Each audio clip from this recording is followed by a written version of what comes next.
নমস্কার, আপনারা দেখছেন আপনাদের পছন্দের প্রিয় ইউটিউব চ্যানেল বাঞ্ছারামের বাগান, আর আমি বিশ্বজিৎ রয়েছি আপনাদের সাথে। আশা করি আপনারা সবাই ভালো আছেন এবং আপনাদের এই শীত মরশুমের গাছগুলো ঠিক ততটাই ভালো আছে। বুঝতেই পারছেন, এই মুহূর্তে আমি একটি শোয়ের মাঠে দাঁড়িয়ে রয়েছি। আমার পেছনে দেখুন সারিবদ্ধভাবে দাঁড় করানো রয়েছে বিভিন্ন প্রজাতির বিভিন্ন রঙের গোলাপের গাছ। ফ্লাওয়ার শো বা পুষ্প প্রদর্শনী বলতে যেটা বোঝায় বা আমরা যেই সমস্ত ভিডিওগুলো আপনাদের দেখাই, সেটা হচ্ছে একটা শীতের প্রদর্শনী। সেখানে যেমন ডালিয়া রয়েছে, চন্দ্রমল্লিকা রয়েছে, গোলাপ রয়েছে, শীতের মরশুমি ফুল রয়েছে, বনসাই রয়েছে, নানা রকম কলিয়াস রয়েছে। এই শোটা কিন্তু একটু আলাদা, তার কারণ হচ্ছে এটি বেঙ্গল রোজ সোসাইটির শো। এখানে সম্পূর্ণ শোটাই হচ্ছে গোলাপের ওপর। যেমনটা আপনারা দেখছেন বিভিন্ন প্রজাতির যেমন গোলাপ গাছ সহ গোলাপ রয়েছে, ঠিক তেমনই এখানে কিন্তু কাঠফ্লাওয়ারের একটা শো রয়েছে। সেটাও আমরা দেখাবো আপনাদের ঘুরে ঘুরে, যে নতুন নতুন কত প্রজাতির গোলাপ প্রতি বছর তৈরি হচ্ছে, কারা তৈরি করছেন, কিভাবে তাদের নামকরণ হচ্ছে, সমস্ত বিষয়টা এখানে আমি আপনাদের তুলে ধরার চেষ্টা করব। এবং এই যে বেঙ্গল রোজ সোসাইটির যে গভর্নিং মেম্বার আছেন, তাদের সাথেও আমরা একে একে কথা বলে নেব। গভর্নিং বডির মেম্বারদের সঙ্গে যেমন কথা বলবো, আর একটা খুশির খবর আপনাদের জানাই, আমরা যখন এই শোটি কভার করছি ঠিক সেই সময় বিশিষ্ট সাংবাদিক শ্রী সুমন দে এই শোটি দেখতে এসেছিলেন এবং তার সঙ্গে আমরা কথা বলেছি, সেটাও আমি আপনাদের দেখাবো।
আমাদের সামনে উপস্থিত রয়েছেন বেঙ্গল রোজ সোসাইটির মেম্বার শ্রী শঙ্কর ঘোষ মহাশয়, যার গাছও কিন্তু এখানে আছে। আমরা আজকে বেঙ্গল রোজ সোসাইটির শোটা কভার করছি। বিভিন্ন যে পুষ্প প্রদর্শনী আমরা কভার করি সেখানে আমরা ফুলগুলো দেখি, কিন্তু এইরকম এক্সক্লুসিভ শুধু রোজ শো এইটা কভার করতে পেরে আমাদের যে সুবিধাটা, যে আপনারা দর্শক যারা দেখছেন তারা তো আইডিগুলো অনেকেই জানতে চান, বিভিন্ন শোতে যান, আপনাদের পছন্দ হয়, আপনারা বাড়িতে আনতে চান, সেগুলো করতে চান, তার আনন্দ উপভোগ করতে চান, কিন্তু আপনারা আইডি জানেন না, বিভিন্ন লোকের কাছে খোঁজ নিতে থাকেন, সঠিক লোকও পান না এবং তারা ভুলভাল আইডি বলেন। কিন্তু এই মুহূর্তে আমাদের সামনে যে শঙ্করদা রয়েছে, ইনি একজন গোলাপ বিশেষজ্ঞ, উনি কিন্তু আমাদের প্রত্যেকটা আইডি ধরে ধরে চিনিয়ে দেবেন। আপনারা এখন এই মুহূর্তে প্রচুর আইডি জানতে পারবেন এবং তার মধ্যে যেগুলো আপনাদের পছন্দের আপনারা অনায়াসেই কিন্তু আপনারা খোঁজ নিয়ে নার্সারি থেকে সেই সমস্ত আইডি এনে তার সৌন্দর্য আপনারা উপভোগ করতে পারেন। তাই চলুন শঙ্করদার সঙ্গে আমরা তার আইডিগুলো জেনে নিই। দাদা, আপনি আপনার পরিচয়টা যদি আমার দর্শকদের আপনার নিজের মুখে একবার দেন। নমস্কার, আমি শঙ্কর ঘোষ, আমি বেঙ্গল রোজ সোসাইটির একজন সাধারণ মেম্বার। আমরা আমাদের কথা শুরু করি। এই যে গোলাপটি দেখতে পাচ্ছেন এর নাম সদাবাহার। সদাবাহার দাদা, এই বিশেষত্বটা যদি এর বিশেষত্বটা হচ্ছে এটা একটা ফ্লোরি, এর ভাগ হচ্ছে ফ্লোরিতে আসে এবং এর ফ্লাওয়ার দেওয়ার ক্ষমতা প্রচণ্ড। এর ফ্লাওয়ার দেওয়ার ক্ষমতা প্রচণ্ড। দেখুন এই গাছটা পুরো চারিদিক থেকে ভরে রেখেছে। এই জন্য একে অনেক গ্রোয়ারদের ক্ষেত্রে এটা করলে ভালো হয়, কারণ এটা খুব ভালো কোয়ালিটির ফ্লাওয়ার দেয়। এটা হচ্ছে অটম স্প্লেন্ডার, খুব সুন্দর একটি ভ্যারাইটি। সাধারণ যারা আছেন তারা যদি অত্যাধিক ফুলের যদি চেয়ে থাকেন, মানে তাদের চাহিদা থাকে, তাহলে এটা করতে পারেন। খুব ভালো ভ্যারাইটি, অন্তত 400 ফুল দেওয়ার ক্ষমতা রাখে, যে যেরকমভাবে দিচ্ছে। এই গাছটার ফোলিয়েজ দেখুন এবং ফ্লাওয়ার দেখুন, একটু লেটে আছে, আরও একটু ঠান্ডা পড়লেই এটা ফুলটা ফুলতে থাকবে আস্তে আস্তে। আচ্ছা, আমরা পাশের গাছটাতে যাই। এই গাছটাও দেখুন, এই গাছটাও হচ্ছে আমাদের বেঙ্গল ব্রিডের স্বপন হালদারের ব্রিড করা। স্বপন হালদারদা এটার নাম রেখেছে অরিত্র, ঠিক আছে, যেটা আমাদের এবারে বেস্ট ইন শো হয়েছে। এই অরিত্র গাছটা এরও ফ্লাওয়ার দেওয়ার ক্ষমতা প্রচণ্ড। এটা কিন্তু আমাদের বেঙ্গল ব্রিড। আমরা গর্বের সঙ্গে বলতে পারি যে বেঙ্গলও ভালো ভালো ফুল সৃষ্টি করছে। সঞ্জয় মুখার্জির যে সুযোগ্য ছাত্র ক্রাউন জুয়েল এবারে কিং অফ দ্য শো এখানেও হয়েছে, জামশেদপুরে অল ইন্ডিয়াতেও কিং অফ দ্য শো হয়েছে, কুইন অফ দ্য শো হয়েছে। তেমনই এইটাও বেঙ্গল ব্রিড অরিত্র, অসাধারণ। আমরা এখানে কিছু মিনিয়েচার দেখছি। মিনিয়েচার এখানে যেগুলো দেখছেন এগুলোর মধ্যে থেকে আমি ওই মিনিয়েচারটার কাছে যেতে একদম। এটা খুব ভালো মিনিয়েচার। এটা সাধারণ লোকে আমরা প্রত্যেকটা নার্সারিতেই দেখতে পাই, কিন্তু একে একটু সাবধানে করতে হয়। যদি ঠিক মতন করতে পারেন তাহলে দেখুন এর ফুল দেওয়ার ক্যাপাসিটিটা। গাছ ভর্তি ফুল আছে, ফ্লেমবয়েন্ট, প্রায় 1500-এর উপরে ফুল আছে এই গাছটাতে। গুণে শেষ করা যাবে না, 1500 আছে না 2000 আছে সম্ভবত আমারও বলা মুশকিল। এটা একটা ইয়েলো ভ্যারাইটি, এটাও আমারই করা, ঠিক আছে। এটার নাম হচ্ছে কলপলি, খুব সুন্দর ভরিয়ে রাখে ফুল। পরবর্তী যে স্ট্যান্ড রোজটা আছে এটাও আমারই গাছ, স্ট্যান্ড রোজ আছে। এটা সাম্বা, এটা ফার্স্ট প্রাইজ হয়েছে, ফ্লোরি সেকশনে এটা ফার্স্ট হয়েছে। এটার নাম লেস। এটা সামার স্নো, এরও ফুল দেওয়ার ক্যাপাসিটি প্রচন্ড। এটাও প্রায় সদাবাহারের মতো খানিকটা টাইপ লাগছে টাইপ, কিন্তু এটা অন্য, এটা অন্য তো বটে, অন্য সাদা। এটা সামার স্নো এর নাম। তার নিচে আমরা দেখছি একটা বড় সাইজের বিগ ফুল আছে। হ্যাঁ, এটার নাম হচ্ছে লেস। তারপরে এইখানে আমরা এটার নাম অরুণিমা, সেন্ট বনিফেস।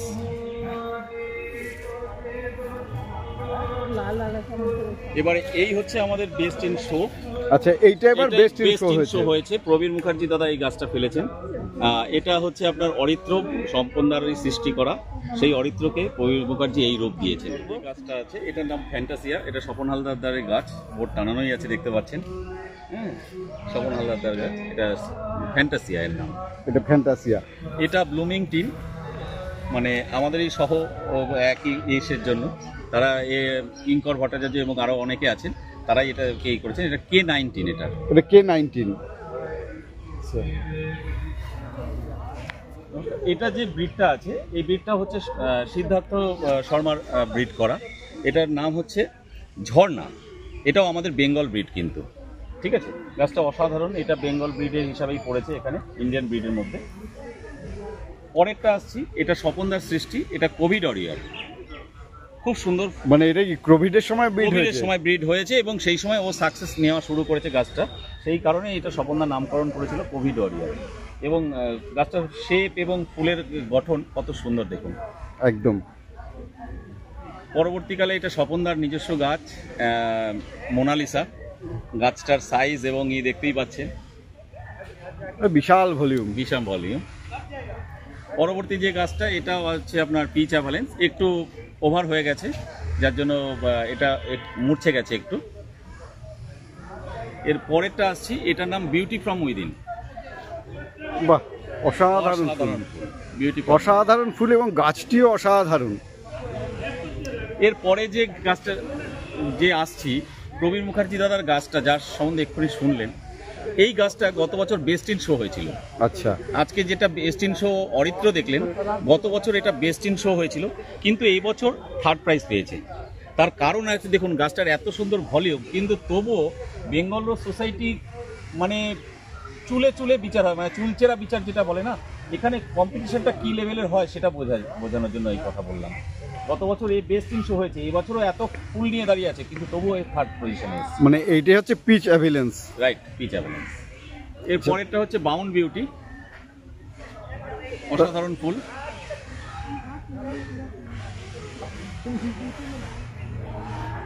এটাও লা পারলা। লা পারলে, এটারও তো ফুলের গঠনটা দুর্দান্ত, দুর্দান্ত। সবাই গঠন। ছবি তুলে তুলে এই ধরনের নষ্ট করেছে, কিন্তু খুব সুন্দর ফুলটা, একদম গঠনটা দুর্দান্ত। Centering it's too good. এটাও পিচ Peach অ্যাভালেন্স, Avalanche। একদম ব্লুমিং কন্ডিশনে আছে, হ্যাঁ। একদম পুরোটাই জাস্ট ব্লুমিং করছে। মানে দুর্দান্ত লাগছে দেখতে। আসল যে পিচ অ্যাভিলেন্সের যে রূপ, সেই রূপটা সেটা কিন্তু এই- এই মুহূর্তে আপনারা এটা দেখতে পাচ্ছেন। এই যে পিচ অ্যাভিলেন্সের যে রূপ, আসল যে সৌন্দর্য, আসল যে রূপ, সেটা কিন্তু এই গাছটায় পুরো পরিস্ফুটিত এবং হচ্ছে। নতুন গ্রোয়ারদের বলবো এই গাছটা করতে, এই গাছটা করতে খুবই সহজ, কারণ এটা করলে আপনাকে বছরের শেষে নিরাশ করবে না ও অন্তত। এর পরের যে গাছটা দেখাচ্ছি, এটা খুব কঠিন গাছ, মানে সাধারণ গ্রোয়ারদের বলবো এর সঙ্গে না অ্যাটাচ হওয়ার জন্য এক্ষুনি, আগে একটু হাত পাকিয়ে নিই, তারপরে এটার সঙ্গে অ্যাটাচ হবে। এটা ফাইজার গোল্ড, একটু করা কষ্টকর। যে করেছে সে প্রবীর মুখার্জি দাদা আমাদের, হ্যাঁ, তা অতএব ওনার দীর্ঘ অধ্যাবসায়ের পরে এই জায়গাটাকে উনি দাঁড় করিয়েছেন। অসাধারণ অসাধারণ। এটা শঙ্কর মণ্ডলের গাছ, ইনিও একজন দারুণ রোজারিয়ান, খুব ভালো ব্যক্তিত্বের মানুষ। এনার নারাঙ্গা, এটা দেখতে পাচ্ছেন গাছটার হাইট দেখুন 8 ফুটের কাছাকাছি, 8 ফুটের কাছাকাছি নয়, 8 ফুটের থেকে হয়তো বেশিই হবে। এবং ফুলটা দেখুন কত সুন্দর। এটাতে আপনার গাছ তো? শঙ্কর মণ্ডল, ইনি হাওড়াতে থাকেন। শঙ্কর মণ্ডল আমার নামেই নাম, আরেকজন হাওড়াতে থাকেন। এটা ডরচেস্টার, এটা প্রদীপ্ত ব্যানার্জি এটা করেছে, ঠিক আছে। এটা প্রদীপ্ত ব্যানার্জি, এটা একদম টোটাল যে ব্লুমিং কোয়ালিটিটা, স্ট্যান্ডার্ডটা দেখুন, প্রত্যেকটা ফুলের কত সুন্দর মানে শেপ, এবং ডান্ডিলগুলো কি সুন্দর শেপে রয়েছে, একটা ফুল ঝুলে নেই, হ্যাঁ, সমস্ত স্ট্রেট হয়ে আছে, স্ট্রেট হয়ে রয়েছে। Commercial value it's very high, very high. নামটা আরেকবার যদি আমার দর্শকদের এর নাম হচ্ছে ডরচেস্টার। ডরচেস্টার। ডরচেস্টার, এটাকে অনেক জায়গাতে অনেকে কন্যাশ্রী বলেও এটাকে বিক্রি হয়, কিন্তু এর অরিজিনাল নাম হচ্ছে ডরচেস্টার। খুব ভালো ফুল, এবং যদি করতে পারেন অসাধারণ ফুলটা হবে। এটা হচ্ছে আমাদের রোজারিয়ানদের মধ্যে যত আপনি এখানে ফুল দেখছেন, সবার যে গুরু, তার সৃষ্টি, এবং যার নামে সৃষ্টি, সেই লতা মঙ্গেশকরের নামে এই ফুলটিকে নামকরণ করা হয়েছে। সঞ্জয় মুখার্জির সৃষ্টি, ঠিক আছে। আমাদের গ্রেট দাদা লতা দিদি এই গাছটির নাম, লতা দিদি। খুব ভালো ভ্যারাইটি, ইন্ডিয়ান ব্রিড, মানে বেঙ্গল ব্রিড বলতে পারেন, বেঙ্গল ব্রিড বলতে পারেন কি, বেঙ্গল ব্রিডই এটা, সঞ্জয় মুখার্জির সৃষ্টি, এটা লতা দিদি। পরেরটা আসছে, এটা সুব্রত ঘোষ মহাশয়ের সৃষ্টি, এটার নাম হচ্ছে আপনার বহুরূপী। বিশাল সাইজ তো দাদা, খুব সুন্দর সাইজ এবং খুব ভালো ফুল। এই যে ফুলটা দেখতে পাচ্ছেন পেছনে আছে, কিন্তু এই গাছটা আনার সময় ট্রান্সপোর্টিংয়ে একটু সমস্যা হওয়ার জন্য এই ফুলগুলো একটু নষ্ট হয়ে গেছে। এটা ক্রাউন জুয়েল, এটা আমাদের এখানে কিং অফ দ্য শো হয়েছে, কিং অফ দ্য শো হয়েছে। এটাও সঞ্জয় মুখার্জির সৃষ্টি, অসাধারণ সৃষ্টি। এর শেপ, লাস্ট আমাদের এখানে 3 দিন শো হয়ে গেছে, তাও ফুলগুলো কত সুন্দরভাবে রয়েছে, একদমই তাই। এর পরবর্তী যেটা আসছে, এটা নারাঙ্গা, নারাঙ্গা।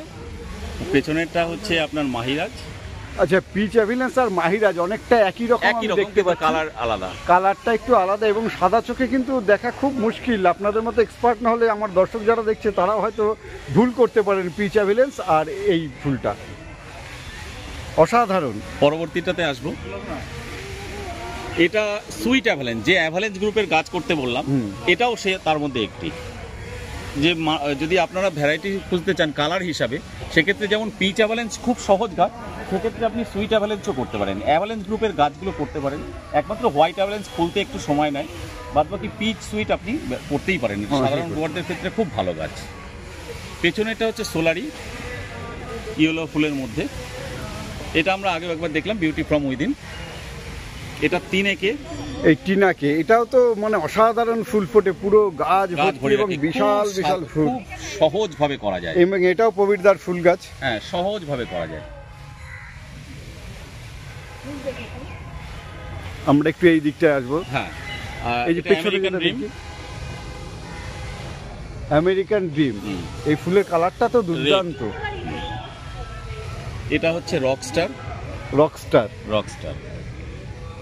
তার এটা পাশে হচ্ছে গ্রেট স্কট, খুব ভালো ফুল, কিন্তু একটু কষ্টকর ব্যাপার, একটু ফোটাতে একটু সমস্যা হয়। ওনার জন্য সাধারণ গোয়ারদের আপনি এইটা থেকে বলছেন, পেছনেই থাকতে বলবো।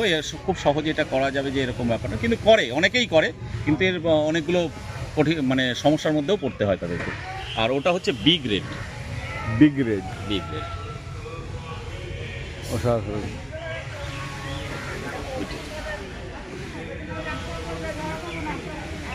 এটাগুলো আপনি সবগুলোই দেখেছেন। এটা স্বপন হালদারের দিয়েছে, এটা 3 আছে। টিনাকে আমরা দেখলাম আগে। হ্যাঁ, ওটার আপনার হচ্ছে ইনগ্রিড বাজমেন।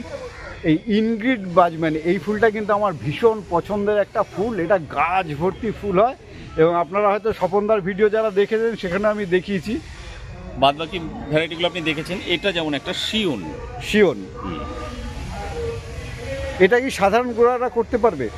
পারবে না এরকম ব্যাপার না, জলটা একটু বুঝিয়ে দিতে পারলে নিশ্চয়ই করতে পারবে। পরবর্তীটা এরা হচ্ছে আমাদের গ্রুপ চ্যাম্পিয়নের মধ্যে পড়েছে, এটা এই গ্রুপটা শ্রেষ্ঠ গ্রুপ ধরা হয়েছে। এটা হচ্ছে ব্লুমিং টিমের। ব্লুমিং টিমের একজন মেম্বার এখানে এসছেন, কিঙ্কর, তারা করেছেন তাদের এই পুরো এটা হচ্ছে রিও সাম্বা। হ্যাঁ, সুইট অ্যাভালেন্স আমরা আগেও দেখলাম একবার। বাদ বাকি ফুল তো আপনি করেছেন। এটাও আমাদের একজন গ্রোয়ারের, আমাদেরই ভাই একই সঙ্গে। এটা একটা হচ্ছে আপনার রকস্টার, এটা হচ্ছে পিচ অ্যাভালেন্স। ও পাশের ফুলটা আপনার নতুন, এটা টোপাজ। এই ফুলটাও তো অসাধারণ দেখতে, খুব সুন্দর, কাঠফ্লাওয়ারের ক্ষেত্রে এক্সিলেন্ট ফুল। ফুলের গঠনটা কিন্তু দুর্দান্ত। যতটা আমার দ্বারা, আমার জ্ঞানে যতটুকু জানি সেইভাবে আপনাদেরকে বোঝানোর চেষ্টা করলাম। সবাই সুস্থ থাকবেন, ভালো থাকবেন, বাঞ্ছারামের বাগানের সঙ্গে থাকুন। বিআরএস সোসাইটির যদি কেউ গোলাপ ভালোবেসে থাকেন, গোলাপকে করবার ইচ্ছা হয়, আগামী দিনে এই ধরনের মাঠে আসার ইচ্ছা হয় বা শোয়ের মাঠে থাকতে চান, তাহলে অবশ্যই বেঙ্গল রোজ সোসাইটির মেম্বার হন। ভালো থাকবেন, সুস্থ থাকবেন, সবাইকে নমস্কার। অসংখ্য ধন্যবাদ দাদা। সোসাইটির যে প্রদর্শনীতে বেস্ট অফ শো হয়েছে, সেটা প্রবীর মুখার্জি দাদার গাছ। এই মুহূর্তে কিন্তু প্রবীর মুখার্জি দাদা আমাদের সামনে দাঁড়িয়ে রয়েছে। নমস্কার দাদা, বাঞ্ছারামের বাগানে আপনাকে স্বাগত। দাদা, কি অসাধারণ গাছ, মানে আমরা তো ভাবতেই পারি না একটা গাছে। আপনি যদি আমাদের সাধারণ দর্শকদের একটু বলেন যে তারা তাদের ব্যর্থ হচ্ছে, ভালো গাছ করতে পারছে না, তাদের জন্য যদি 2-1 টিপস দিতে পারেন। দেখুন, টিপস আমি দেওয়ার মতো জায়গায় আমি এখনো পৌঁছইনি, ফ্র্যাঙ্কলি স্পিকিং। হ্যাঁ, মানে যতটুকু এই দাদার সঙ্গে কাজ করে, মানে পঞ্চায়েতের সাথে কাজ করে শিখে যতটুকু অভিজ্ঞতা হয়েছে গাছ করে আমার, সেটুকু বলতে হয়। ফার্স্ট হচ্ছে প্রথম একটা ব্যাপার যে মাটির গাছে আমার একদম কোনো আইডিয়া নেই। আমি সিঙ্গারই গাছ করি। সিঙ্গারের গাছে সবার আগে বুঝতে হবে যে আমরা যে ইনিশিয়াল স্টেজে আমি যে ভুলগুলো করেছি সেগুলোই বলি। আমার মনে হয় সেগুলো আর কি জানলে বোঝায় একটু হেল্প হতে পারে। কারণ সেটা হচ্ছে প্রথম গাছ চয়েসটা, এটা ভেরি ইম্পর্টেন্ট। আমরা কী করি, মানে সেই নেশার মতো না, গাছ এখনও আছে, যদি এই নেশাটা আমাদের সবারই আছে, গাছ দেখলেই মানে ভালো করে এই গাছটা নিয়ে, এইটা আমাদের বন্ধ করাটা ভীষণ জরুরি। আমরা যেভাবে করে আসছি, নেক্সট জেনারেশন যেন সেই ভুলটা না করে, তাহলে তাদের আরও সুন্দর গাছ হবে। হ্যাঁ, কারণ 10টা গাছ কিনলে হয়তো 4টে গাছ ভালো হয়, 6টা গাছ ভালো হয় না। সেই যে এক্সপেকটেশন নিয়ে গাছটা করছে সেটা হয়তো দিয়ে সাকসেস হচ্ছে, 6টা গাছকে পরে ফেলে দিচ্ছে। সেই ব্যাপারটা যদি না হয় তাহলে খুব ভালো হয়। একটা হচ্ছে গাছে একটু জল দেওয়াটা, এটা মোর ইম্পর্টেন্ট। যে কোন গাছটা কতটা জল নেবে, কতটা জল নেবে না, কতটা রোদ্দুর চাইছে, কতটা রোদ্দুর চাইছে না। আর খাবার গাছ বসিয়ে এটা দিতে হবে, মানে খাবার দিলেই যে গাছ তাড়াতাড়ি বেরিয়ে যাবে, মোটা মোটা ডাল হয়ে যাবে, ডালপালা বেরিয়ে যাবে, প্রচুর ফুল হবে, এই ধারণাটা একেবারে ভুল। এবং একটু ধৈর্য আপনাকে আর একটা গাছ কিন্তু আপনারা যে গাছগুলো দেখছেন মিনিমাম বয়স কিন্তু ধরুন এই গাছটা হয়তো 2 বছর বয়স, কিন্তু আরও অন্যান্য স্বপনদা বা আমাদের প্রদীপ্তদা বা আমাদের এই শঙ্করের যেসব গাছ দেখেন, কোনো গাছটা কিন্তু 4 বছরের কমে কিন্তু মিনিমাম বয়স নয়। মিনিমাম একটা গাছ ম্যাচিউর হতে গেলে মিনিমাম 3 ইয়ার্স প্লাস টাইম লাগে। সেই সময়টা দিতে হবে, গাছগুলোকে প্রাণ থেকে ভালোবাসতে হবে, গাছগুলো কী চাইছে সেটা বুঝতে হবে, আর গাছের জায়গাটা একটু পরিষ্কার করে রাখতে হবে। শুধু শীতকাল আসলেই ওই গাছে একটু জল দিলাম, গাছে যে প্রথমে ওখানে সারা বছরের খাটবে, মানে ধরুন আমাদের ফুল হয়, আমরা ফুল এনজয় করি 10 দিন, আপনার খাটতে হবে 355 দিন। এইটা মাথায় রাখতে হবে, 355 দিনের সাইকেল, এটা হচ্ছে সব থেকে ইম্পর্টেন্ট। এই 355 দিন খাটার পরে কিন্তু 10 দিনের ফুল, আর বাকি সারা বছরটা কিন্তু একটুখানি স্যাক্রিফাইস করতে হবে, ফুলটা নিলে চলবে না। এইটা খুব ইম্পর্টেন্ট, ফুল এখানেই শেষ করতে হয়, কারণ গাছগুলো রেস্ট দরকার সারা বছর, তবে সে একটা টাইম এসে পারফর্ম করবে। যতটুকু জানলাম ততটুকু শেয়ার করলাম। আর একটু কষ্ট দেবো আপনাকে, আরেকটা জিনিস জানতে চাইবো, যারা নতুন গ্রোয়ার বা বিভিন্ন বাগানি, শখের বাগানি যারা, তাদের জন্য 2-1টা আইডি বলতে পারেন যে নিরাশ হবে না, এগুলো এনে মোটামুটি একটু যত্ন করতে পারলে 2-4 পিস ফুল তার বাগানে পাবে, এইটা যদি আমার দর্শক। সেক্ষেত্রে অ্যাভালেন্স গ্রুপের গাছ করতে পারে, খুব সহজ গাছ। একদম শঙ্করদা বলেছে, একদম একদম সঠিক কথা। অ্যাভালেন্স গ্রুপের কাজ করতে পারে। পিচ অ্যাভালেন্স যেমন আপনাকে বছরের শেষে নিরাশ করবে, মানে যাই হোক ফুল পাবে। এরকম আর 2-1টা আইডি। পিচ অ্যাভালেন্স মোনালিসা করুন, মোনালিসা, তিনেকে, এই ধরনের গাছগুলো আপনারা তিনেকে করতে হবে। ইনগ্রিড ফুল দেখে একটু একটু শক্তি, একটু জলটা বুঝে দিতে হয়, কিন্তু ইনগ্রিড করলেও আপনি নিরাশ হবেন না, ঠিক আছে? এই বছরের ধরনের শেষেও গাছ- আপনাকে খুশি করে দেবে। একদমই, অসংখ্য ধন্যবাদ দাদা আমাদের এতটা টাইম দেওয়ার জন্য এই ব্যস্ত সময়ের মধ্যে। আমি মাঝখানে দুটো কথা বলবো, শুধুই শোটা কভার করতে গিয়ে দাদার সঙ্গে দেখা হয়ে গেছে, একটা ছবি নিলাম, এটা আমার জন্য একটা জীবনের পরম পাওনা। ভালো থাকবেন আপনি। এই মুহূর্তে আমার সঙ্গে যিনি দাঁড়িয়ে আছেন তাকে আমাদের যে দর্শক তারা প্রত্যেকেই চেনেন, কিন্তু ওনার এই মুহূর্তে পরিচয় হচ্ছে বেঙ্গল রোজ সোসাইটির গভর্নিং বডির মেম্বার শ্রীমতী সুজাতা বসু চট্টোপাধ্যায়। দিদি, বাঞ্ছারামের বাগানে আপনাকে আরও একবার স্বাগত। সবাইকে স্বাগত আমাদের মাঠে। বাঞ্ছারামের বাগানের সমস্ত দর্শক তো আমাকে খুব ভালোভাবেই চিনে ফেলেছেন এতদিনে নিশ্চয়ই। একদম। আর এখানে এই মাঠে আমাদের বেঙ্গল রোজ সোসাইটির তরফে গোলাপের উৎসব হচ্ছে, গোলাপের শো হচ্ছে। একটু বলে নিই যে বেঙ্গল রোজ সোসাইটির গোলাপ শো হচ্ছে একেবারে কলকাতার প্রিমিয়াম গোলাপ শো, কারণ এখানে যে রোজ শোয়ে যে ধরনের গাছ আসে, যে উচ্চতা, যে ভলিউম, এইরকম ভলাপচুয়াস গাছ আমরা কিন্তু আর কোনো শোয়ে দেখতে পাই না। এবং এক একটা গাছের 150-200 ফুল, এটা একেবারে বেঙ্গল পট কালচারের বিশেষত্ব। এটা বাংলা ছাড়া সারা পৃথিবীতে আর কোথাও এই পরিমাণে ফুল হয় না। এগুলো তো স্বাভাবিকভাবেই তুমি জানো বিশ্বজিৎ, সিন্ডারে হয়, এগুলো তো মাটিতে হতে পারে না, এবং এর প্রকরণ একদম আলাদা। এবং যারা এই কাজ করেন তারা পেনস্টেকিং লেবার দেন। মানে এই যে পটটা দেখতে পাচ্ছ, প্রবীর মুখার্জির বেস্ট পট, এই ছেলেটি রাত 12টায় অফিস থেকে, মানে 10টায় অফিস থেকে ফিরে 12টায় ছাদে ওঠে, 2:30টায় ছাদ থেকে নামে রাত্রিবেলা, এইভাবে এই গাছটা করা। এইভাবে প্রত্যেকে এখানে যার যার কাজ দিচ্ছে, স্বপন হালদার আছে, প্রবীর আছে, সঞ্জীব আছে, প্রত্যেকে কিন্তু অসম্ভব পরিশ্রম করে। একটা গাছ তৈরি করা মানে শুধু জল দেওয়া তো নয়, তার অনেক রকমের প্রকরণ, অনেক রকমের ওষুধ বিষুধ, অনেক রকমের খাবার দাবার, এবং ওই এনভায়রনমেন্ট ক্রিয়েট করা, মানে সম্পূর্ণ একটা ইকোসিস্টেম ক্রিয়েট না করলে এই পরিমাণে ফুল এবং এত বড় গাছ হতে পারে না, এটা বলার নয়। আর বেঙ্গল রোজ সোসাইটি এই জিনিসটাকেই প্রমোট করার চেষ্টা করছে, বাড়িতে বাড়িতে যাতে গোলাপ ফুলের গাছ হয়। দেখুন, আমরা সবাই গোলাপ ফুল ভালোবাসি এবং প্রত্যেকেই যে একটুখানি চেষ্টা করি 200 ফুল ফোটাতে পারবো তা নয়, কিন্তু 20টা 25টা 30টা ফুল সবার বাড়িতে ফুটতে পারে।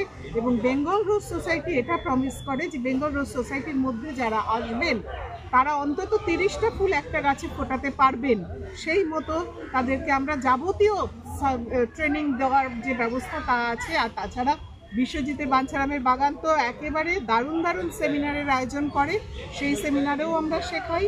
আর তাছাড়া বেঙ্গল রোজ সোসাইটিতে আমরা যারা যারা আছি, বিশেষ করে আমাদের সঞ্জয় মুখোপাধ্যায় মানে বেঙ্গল রোজ সোসাইটির বর্তমান প্রাণপুরুষ, তাকে তো কিছু বলার নেই, তার সম্পর্কে সঞ্জয়ের নাম প্রত্যেকেই জানেন।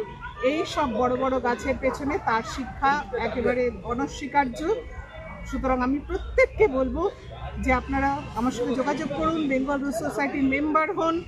সারা পৃথিবীতে আধুনিকতম পদ্ধতিতে কিভাবে গোলাপ হচ্ছে এবং গোলাপের একেবারে শেষতম খবর সমস্ত কিছু পাওয়ার জন্য বেঙ্গল রোজ সোসাইটি হচ্ছে একটি অনবদ্য প্ল্যাটফর্ম। আমি প্রত্যেককে বলবো আমার সঙ্গে যোগাযোগ করুন, বা বিশ্বজিতের সঙ্গে যোগাযোগ করুন, বা বেঙ্গল রোজ সোসাইটির যে কোনো মেম্বারের সঙ্গে যোগাযোগ করে আপনারাও বেঙ্গল রোজ সোসাইটির মেম্বার হন, আমাদের সঙ্গে চিরকাল গোলাপ উৎসবে। আরেকটা জিনিস আমি আপনার কাছ থেকে জানতে চাইবো, যেটা সাধারণত আমরা যে কোনো পুষ্প প্রদর্শনীতে যাই, সেখানে বিভিন্ন রকম গাছ থাকে, ডালিয়া, চন্দ্রমল্লিকা, গোলাপ, শীতের বিভিন্ন রকম ফুল, বনসাই, ইভেন ক্যাকটাস এবং অর্কিডে। কিন্তু ব্যতিক্রমী ফলের গাছও পাওয়া যায়। কিন্তু ব্যতিক্রমী যেহেতু এটা রোজ শো হচ্ছে বেঙ্গল রোজ সোসাইটি, আমরা বুঝতেই পারছি যে এটা শুধু গোলাপের শো হবে। সেটাও আমরা দেখেছি বাইরে, আপনার সঙ্গে কথা বললাম, বাইরে প্রচুর গাছ আছে। কিন্তু ব্যতিক্রমী এই ঘরের ভেতরটা, এইখানে দেখুন আমরা যেটা দেখতে পাচ্ছি প্রচুর প্রজাতির গোলাপ রয়েছে এবং প্রত্যেকটাই কাঠফ্লাওয়ার এবং বোতলে জলের মধ্যে রাখা হয়েছে এবং এটাতেও কম্পিটিশন হয়েছে। এটা বোধহয় বাঞ্ছারামের বাগানের যারা আজকে দর্শক যারা দেখছেন তারাও বোধহয় এই কনসেপ্টটা নতুন দেখছেন। এইটা বিষয়টা নিয়ে যদি আপনি আমার দর্শকদের কিছু জানান যে এটা কেন। খুব ভালো প্রশ্ন করেছো বিশ্বজিৎ। বেঙ্গল রোজ সোসাইটি তথা ইন্ডিয়ান রোজ ফেডারেশনের যে কোনো প্রদর্শনীর একটা অন্যতম দিক হচ্ছে কাঠফ্লাওয়ার, যে গাছ থেকে কেটে এনে বোতলের মধ্যে রেখে, এবং দেখো এই যে বোতলে জল রেখেছে তার মধ্যে দিয়ে গোলাপ সাজানো। এবং সত্যি কথা বলতে কি, আমাদের যা টেম্পারেচার হয়ে যায়, একটা গোলাপ তার একদম ঠিক ঠিক ব্লুম এটা কিন্তু বেশিক্ষণ থাকে না, মানে এই টেম্পারেচারে 5-6 ঘন্টা থাকে। ফলে সেই গোলাপ বুঝে কেটে এনে এখানে বসাতে হয় যাতে ঠিক ঠিক ব্লুম হয়। গোলাপ বেশি খুলে গেলেও সেটা কম্পিটিশনে দাঁড়াতে পারে না, আবার যদি কুড়ি ফর্মে থাকে সেটাও কম্পিটিশনে দাঁড়াতে পারবে না। এই গেল কাঠফ্লাওয়ারের একটা খুব গুরুত্বপূর্ণ দিক। আর একটা দিক হচ্ছে যে এই কাঠফ্লাওয়ারের মধ্যে আমরা চেষ্টা করি যারা নতুন নতুন গ্রোয়ার, যারা ওই 5 ফুট 6 ফুটের গাছ করে উঠতে পারে না, তারা কিন্তু তাদের ছোট্ট গাছে ছোট্ট বাগান থেকে এইরকম একটা কাঠফ্লাওয়ার তুলে এনে প্রাইজ পাওয়ার স্বাদ নিতে পারে। এবং যে কোনো বড় বড় গ্রোয়ার যারা বড় গাছে প্রাইজ পায়, পট রোজে প্রাইজ পায়, তাদের যাত্রা শুরু হয় কিন্তু কাঠফ্লাওয়ার থেকে। 1টা 2টো 3টে করে কাঠফ্লাওয়ারের প্রাইজ পেতে পেতে তারপর তারা পট গ্রোন রোজে যায়। এবং আজকেও আমাদের যখন প্রাইজ ডিস্ট্রিবিউশন হবে, বেঙ্গল রোজ সোসাইটির প্রাইজ ডিস্ট্রিবিউশন হবে, তখন তোমরা দেখতে পাবে যে অনেক নতুন নতুন গ্রোয়ার হয়তো 1টা 3rd প্রাইজ পেয়েছে এত ভ্যারাইটির মধ্যে। কিন্তু কাঠফ্লাওয়ার অত্যন্ত ইম্পর্টেন্ট, কারণ গোলাপ চেনা, এই যে দেখবে পিঙ্ক গ্রুপের আলাদা আলাদা, অরেঞ্জ স্কারলেট, ভার্মিলিয়ন গ্রুপ, দেখলাম, তারপরে তোমার বাঞ্চ যেগুলো হয় সেগুলো সব আলাদা আলাদা গ্রুপের গোলাপ চেনার জন্য কাঠফ্লাওয়ারে প্রতিযোগিতা অংশগ্রহণ করা খুব জরুরি। কাঠফ্লাওয়ারে অংশগ্রহণ করা আসলে গোলাপকে চেনার একটা প্রথম সোপান বলা যেতে পারে। এখান থেকে ক্রমশ যারা বড় গ্রোয়ার হয় বা যারা গোলাপ করতে চায় তারা পট গ্রোন রোজে যায়। সেই জন্য কাঠফ্লাওয়ার আমাদের খুব গুরুত্বপূর্ণ। এবারে অসম্ভব সুন্দর সুন্দর কাঠফ্লাওয়ার এসেছে। আজকে 3য় দিন, একটু খুলে গেছে, বেশিরভাগ ফুলি আটটি সেটাতে নেই। আর সত্যি কথা বলতে কি, এই কাঠফ্লাওয়ারে আমাদের যে দুটো ক্যাটাগরি আছে, একটা হচ্ছে কিং অফ দ্য শো আর একটা হচ্ছে কুইন অফ দ্য শো। এই কিং আর কুইন হতে পারা অত্যন্ত প্রেস্টিজিয়াস। আমরা মনে করি একটা কিং অফ দ্য শো পাওয়া মানে বিরাট একটা কিছু সম্মান পাওয়া হয়ে গেল, বা কুইন অফ দ্য শো পাওয়া মানে বিরাট একটা হয়ে গেল। কখনো কখনো আমাদের প্রিন্স অ্যান্ড প্রিন্সেসও থাকে, যেহেতু এত রকম গোলাপ আসে, মানে জাজরা ভেবে উঠতে পারেন না, তারা তর্ক বিতর্ক করেন ঘন্টার পর ঘন্টা ধরে, কোনটাকে কিং করা হবে কোনটাকে কুইন করা হবে, এবং বিভিন্নভাবে তারা দেখে সমস্ত অ্যাঙ্গেল দিয়ে বিচার করে তবে কাঠফ্লাওয়ারের মান নির্বাচন করা হয়। সুতরাং কাঠফ্লাওয়ার অবশ্যই আপনারা আসবেন, করবেন, নিজেরা গাছের ফুল তুলে এনে এর পরের বছর যখন বেঙ্গল রোজ সোসাইটির শো হবে তখন সেখান থেকে আপনাদের যাত্রা শুরু হোক। আর একটা কথা আমি এই সুযোগে বলে নিই, এই বছরের শেষের দিকে ডিসেম্বরের শেষ সপ্তাহে কলকাতায় অল ইন্ডিয়া রোজ কনফারেন্স হচ্ছে। আমি প্রত্যেককে সেখানে আমন্ত্রণ জানাবো। সেখানে তো রোজ শো হবেই, তার সঙ্গে বিভিন্ন সেমিনার হবে। আপনারা খোঁজ রাখবেন, বিশ্বজিৎ তুমি খোঁজ রেখো কবে হবে, একদম। এবং সেখানে আপনারা প্রত্যেকে যোগদান করুন, আসুন, দেখুন এবং গোলাপকে তুলে ধরুন। মানুষের জীবনে গোলাপ যেন সম্পৃক্ত হয়, বেঙ্গল রোজ সোসাইটি এটাই চাই। প্রত্যেককে আশা করি আপনাদের এই ভিডিওটি ভালো লেগেছে। যদি ভালো লাগে অবশ্যই একটি লাইক দেবেন। আজ এই পর্যন্তই, আবার দেখা হবে পরের ভিডিওতে। নমস্কার, ধন্যবাদ।